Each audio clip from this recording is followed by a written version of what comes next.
Warbles on a lot to Zombie Picture Show, and this clip is titled The Sound of One Hand Clapping,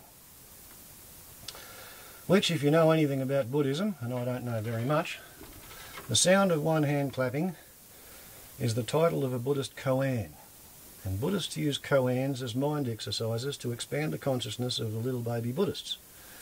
A different koan is to get the kid to imagine putting a goose egg into a glass bottle. When the gosling hatches, they feed and clean the goose and water it through the neck of the bottle, and when the full-grown goose is trapped in the bottle, the Buddhist master says to the neophyte, "Sit down and consider how to remove the goose without harming the goose or damaging the bottle." And this is to teach the neophyte Buddhists that some things are impossible. You just can't get them to happen, no matter how hard you think and no matter how hard you try. Whereas, to return to the sound of one hand clapping, I used that to dispose of Buddhism when I was about 13, Zombie Picture Show. So here is your applause from me to you for your dogged determination, stubbornness and stickability in entrenching yourself and going further with the same story. Ready?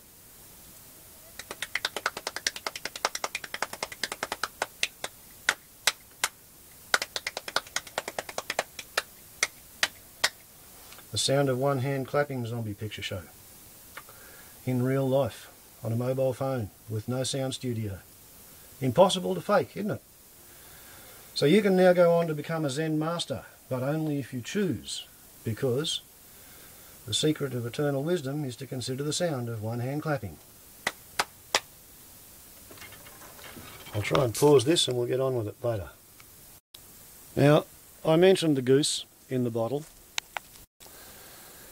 and the way the Buddhists teach the neophytes that some things are impossible, Zombie Picture Show, because it's impossible for you to get me to believe that shit is shoe polish, alright?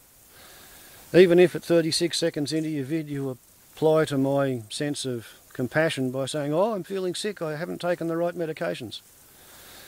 And at 1 minute 17 seconds, you try to float the theory that my having used a 1985 vintage child's school atlas to demonstrate that there's 1,500 miles of coastline between where you say you were swimming and where the box jellyfish lives, you claim that that doesn't do anything to shake any of your story.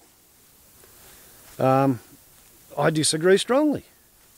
I've had a bit of experience in having my word doubted. I've got 5 criminal convictions, and I've had some interesting times in court.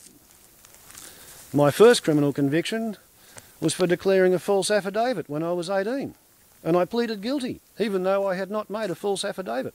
I made a full statutory declaration.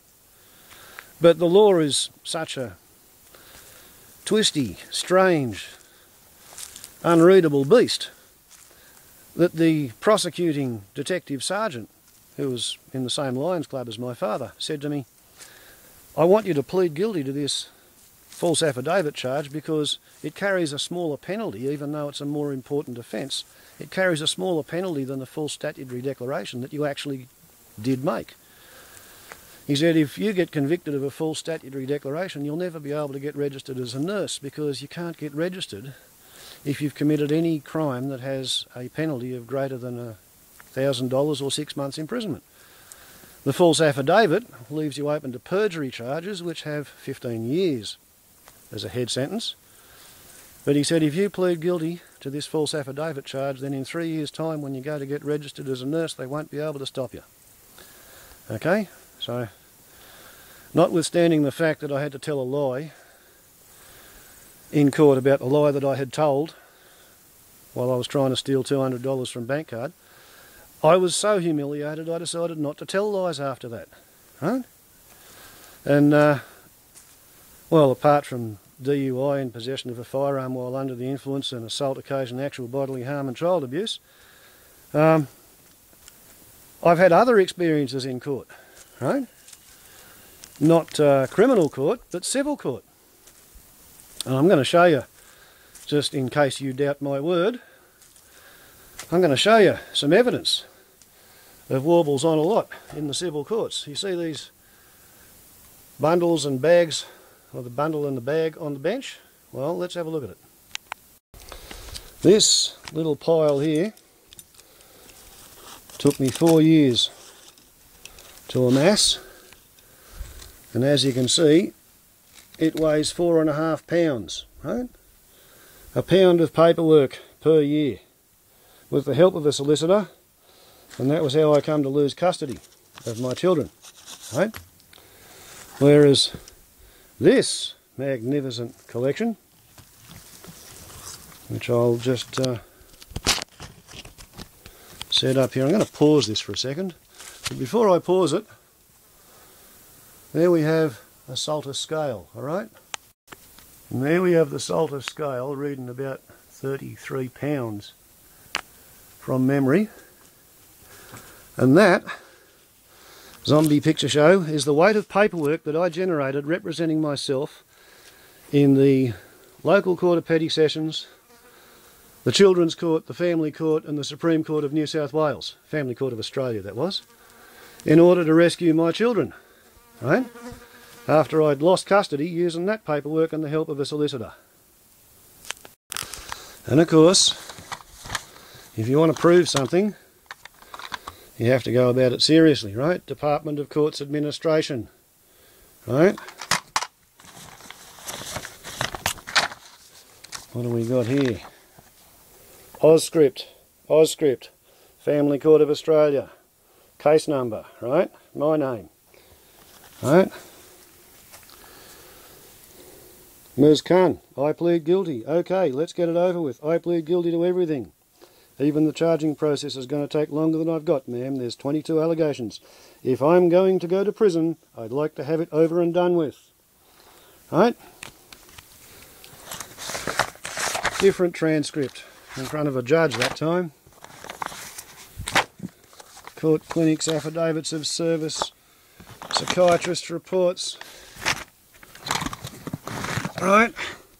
I know how to prove that I'm telling the truth, and nothing that you've done, Zombie Picture Show, is going very far to doing it. Court Administration, Glen Innes Local Court. Court Administration, Armidale Local Court. Crown Solicitor's Office. Supreme Court of New South Wales. Right?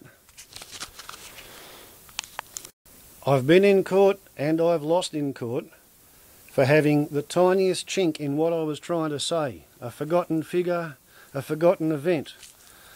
All the opposing counsel has to do to make you look like shit on a stick is find somewhere that's not quite right. Now, you haven't demonstrated anything about ever having had an Air Force career. You've claimed to have had 12 separate careers in 20 years. I just counted them. I took notes, right? See? I took notes on your video. One of the things that really stuck in my mind, Zombie Picture Show, is that you reckon you got a master's degree in engineering in 2 years as a part-time correspondence course or whatever it was, while you were on an Air Force assignment to a civilian contractor, and being a missile designer has now shrunk to being a designer of guidance chips in missiles. Well, I'm sorry, mate, but I was deeply into being a fighter pilot. I studied the military culture of all nations, right? And I know what's possible in a military career, and I know what's total bloody wibnif. Wouldn't it be nice if fantasy?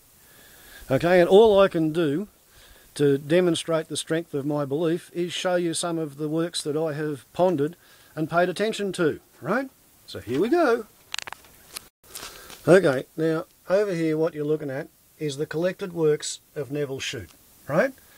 An English aeroplane designer whose real name was Neville Shute Norway, who wrote 22 books as novels, okay? Pretty good stuff, you know? We've got some fairly interesting violent videos, right? I'll get into the contemporary stuff as well. We've got from Pathfinder's Defiance, King and Country, All Quiet on the Western Front, War Collection, Valkyrie, Hearts War, Saving Private Ryan, Iwo Jima, Flags of Our Fathers, Cross of Iron, William Holden Collection, Dirty Dozen, Big Red One, Midway, Longest Day, Catch-22, Battle of Britain, Dambusters, Desert Fox, Hell is for Heroes, Nuremberg, D-Day to Berlin, Paris is Burning, Propaganda, Colour of War with Anzacs, A to Z of British Military Aviation, Battle Line, War in the Pacific, Origins of Air Power, Holding the Line, Submarine Warfare, 10 Wartime Documentaries, Vietnam. Space probe, space race, NASA, right stuff, Rocketeer, 12 o'clock high, longest day, desert rats, farewell to arms, sink the Bismarck. I mean, it goes on, you know, like I admit to having been a war junkie in my time, you know. What do we got here? Dead Presidents, We Were Soldiers, Platoon, Full Metal Jacket, Forrest Gump, Air America, Uncommon, Valor, Apocalypse Now, Hamburger Hill, The Deer Hunter, Born on the 4th of July, First Blood, Odd Angry Shot, Man of Fire, Liberty, Stand Still, right? I've done a lot of Hollywood style of studying of war and what goes on in war. Oh, see, there's another whole little chunk of them. You see that? Luftwaffe aircraft. Right. The printed word is pretty good, and strangely you can actually read the titles on the books I hold up. Right? The Air War in Europe, right? Air Races, Military Aircraft of Australia, the Bombers. What's that one? Warplanes of World War II. Right. As you can see, one is a pack rat. Das Boot. Long Days Dying, Brotherhood of War, James Webb, A Country Such as This, War Stories, Norman Mailer, The Naked and the Dead, Giant Book of Battles, Basil Collier's History of Airship Design. Right, oh good, we're having a reasonable amount of time here. So we come over to here. What do we got up here? History of Biggin Hill, Third Pilot by Ivan Southall, Weapons of Tomorrow by Beckett. That's the one that tells you how to build a plutonium bomb. Grey Eagles, The Death Freak. That one tells you if you mix potassium chlorate with Vaseline to the consistency of bread dough, it's a stable plastic explosive when it's wet. When it dries, the hamburger-sized patties become unstable landmines. Spanish Armada, Johnny Got His Gun. Fast Movers, Jane's Book of Aircraft, Ace by Spencer Dunmore, The Young Lions, Kamikazes, Spycatcher, Guerrilla Surgeon, that's an interesting one, in Yugoslavia at the end of the Second World War. What do we got down here? Winged Victory by Yates, 633 Squadron. Gee, we better go and have a look at another place. Steinbeck, Once There Was a War, The Great Coup, The Sea Shall Save Them, Nicholas Montserrat, HMS Marlborough will enter harbour, Out Sweeps. Let's go next door. And of course, underneath the bed is jam-packed with Air and Space Smithsonian and Aeroplane Monthly, right? I admit there are not many pacifists who have studied war the way I have. But, here we go, right? I mean, I'm pretty much guilty of having been a war junkie, right? I've got right into it. Both sides, all sides really. And all kinds of wars. Yeah.